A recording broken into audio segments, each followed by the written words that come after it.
After a displeasing effort in 2009, the G.I. Joes are back to fight off Cobra and hopefully give us a better movie. I'm Adrianne Mendez, and this is my review for G.I. Joe Retaliation. Ready, and stop. They're all dead. There's only one man who could authorize a strike like that. And I voted for him. Despite being critically branded as a disappointment, G.I. Joe Rise of the Cobra spawned enough money to warrant a sequel, Retaliation. This film picks up right where the first one left off. A Cobra leader has infiltrated the White House posing as the president. Acting as that president, he launches a full-blown attack on the Joes.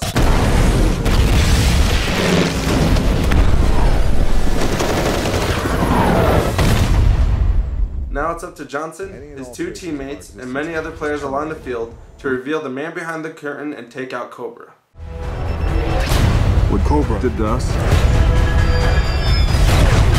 they're gonna do to the world. What this film offers is all the action a blockbuster can handle, but it lacks in character development and a visual flair. The only interesting character development is between Duke and Roadblock at the very beginning of the film. Let me get this straight. One whole weekend, you looking after my little girls. Yep, as long as I can bring this. I love your kids. Everyone else in the film has nothing important to say about themselves, and because of that, we don't really care about anybody and what happens to them. The Rock's teammates, 2 out of 3 of the remaining Joes, barely get any insight. DJ Cotrona plays Flint, who doesn't have anything to say in the movie, and the other, Adrianne Palicki, who was terrific in television's Friday Night Lights, only stands pretty and says something about her daddy once. In fact, her makeup never seems to smear in that hot, blazing desert. My fellow world leaders, this country is at war. The villains in the film are also very underplayed. Codenamed Cobra. Storm Shadow just flexes most of the time and waves his sword around. Jonathan Pryce is fed very cheap lines acting as the president. And the worst of all is Cobra Commander, who does absolutely nothing in the movie but stand around with steel on his face. Whoever did this will be back. We're all that's left. Let's get to work. World ain't saving itself. The action for the most part is consistent and entertaining, but there's no visual flair. While director Jon Chu makes his action scenes big and kinetic, they are also close-up and shaky. A lot of the time it looks like guys are just running around in circles really close together. Everything is just so fast-paced that you're eating your popcorn and getting lost in the picture. One scene where good film aesthetics was used is on the cliff scene, but the problem with that scene is that it all feels way too fake and way too CGI. It's not any fun if it doesn't feel real.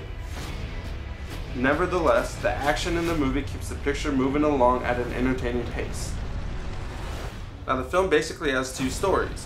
One, with Roadblock and his team fighting off Cobra, trying to come back to the US. Being neutral.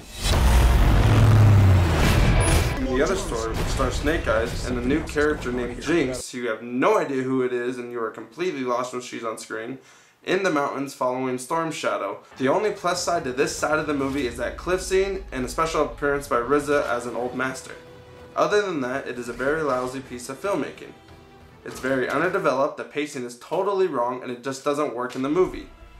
What the filmmakers should have realized when they pushed the film back from 2012 to this year is how underdeveloped that story was, and if they had focused on that and maybe added more to that, the movie would have been a lot more interesting. Nevertheless, it still stunk. And the whole time you're watching the movie, we're wondering, what are the villains even trying to do? At one point, the acting president forces all the leaders of the world to deploy the nuclear bombs. Here's where we get the picture's definitive worst moment. One of the world leaders asks his Cobra Commander what he wants, and he says he wants it all. Why would anybody in their right mind want to rule a nuclear wasteland? It's stupid. Despite the many problems with the film, it still has a lot of action and fun. But although the action didn't have style, it had substance, and that substance is going to intrigue audiences. G.I. Joe Retaliation won't be the critical success that Paramount may have been looking for, but it is going to be a box office hit. The movie will definitely make enough money to greenlight a 3rd film. Hopefully the screenwriters bring something better to the table and don't rely on a big action star to make a timid movie look better.